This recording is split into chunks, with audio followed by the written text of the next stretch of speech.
Konsesi otonomi khusus (Otsus) oleh pemerintah Indonesia kepada rakyat Papua berjalan selama 20 tahun dan akan berakhir pada tahun 2021 ini. Menjelang berakhirnya Otsus, rakyat bangsa Papua di Provinsi Papua dan Papua Barat menolak kelanjutan Otsus di tanah Papua. Sebagaimana dinyatakan dalam rapat dengar pendapat yang dilaksanakan oleh Majelis Rakyat Papua (MRP). Selain rapat dengar pendapat yang dilakukan oleh MRP, sebanyak 102 organisasi bersama 2 organisasi pendukung menyelenggarakan petisi rakyat Papua.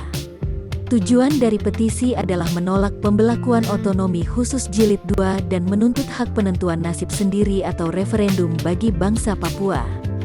Juru bicara internasional Komite Nasional Papua Barat, KNPB, yang juga juru bicara internasional Petisi Rakyat Papua, PRP, Victor Yeimo menulis kalau Otsus dan pemekaran dilanjutkan, 1. West Papua akan menjadi ladang eksploitasi SDA besar-besaran karena Otsus dan pemekaran akan membuka akses dan memberi jaminan sepenuhnya pada kapitalis asing dan Indonesia.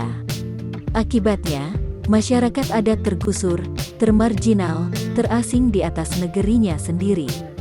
2. West Papua akan diduduki dan dikuasai oleh TNI Polri dari kampung-kampung hingga ke perkotaan, mengikuti wilayah pemekaran untuk melindungi eksploitasi SDA. TNI Polri akan menghadapi rakyat Papua yang protes dan melawan atas hak-haknya.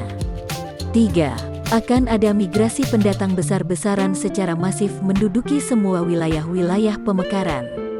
Mereka akan dilindungi TNI Polri untuk menguasai sektor-sektor kehidupan orang Papua.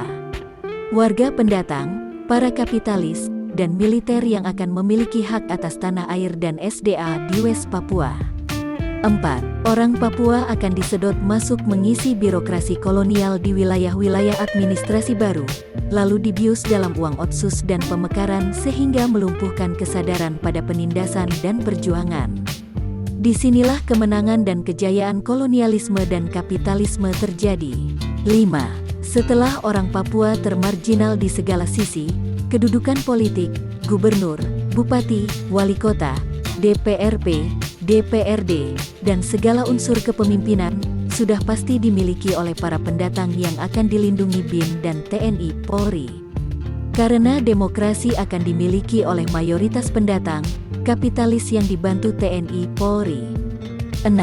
Lalu orang Papua akan menjadi bangsa yang hanya duduk meratapi dalam penyesalan akibat penindasan tidak terbendung, yang selanjutnya diwariskan pada anak cucunya kelak bila masih menghuni bumi West Papua.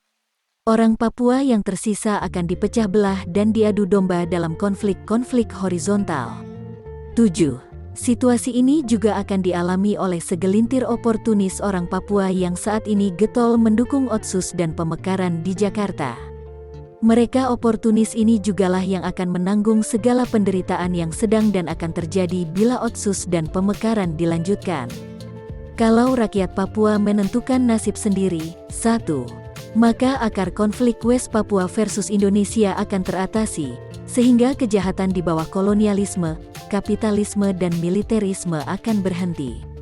2. Orang Papua akan menggenggam hak demokratik penuh di atas tanah airnya sendiri, menentukan arah politik, ekonomi dan sosial, budayanya sendiri, sehingga martabat dan jati dirinya sebagai manusia dan bangsa dihargai.